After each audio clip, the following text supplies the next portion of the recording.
if you wanted to connect your Samsung Galaxy Watch 8 to Google Fit app on your smartphone, then what you need to do is you need to download two apps. You will need to download Google Fit app, and in addition to that, you also need to get the Samsung Health app if you don't have it yet. So let me quickly go back.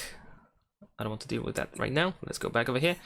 So just search for Samsung Health as well. You can just simply tap Health and you should be able to find it as well. And just download it. And of course, we will need to set it up. Once you set it up, in case you need some help with setting up the Samsung Health app, you can also check out my channel to find the video how to do that.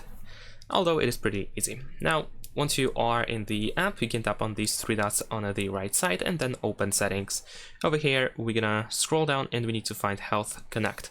Press OK once you see this message and then press Get Started. Over here, we need to go to App Permissions and we need to grant the Samsung Health permissions over here. So tap on Allow All, make sure that everything is enabled, and after that we can go back. So after that, what we're gonna do is we need to go to the Fit app. So let's go back and let's open the Fit app.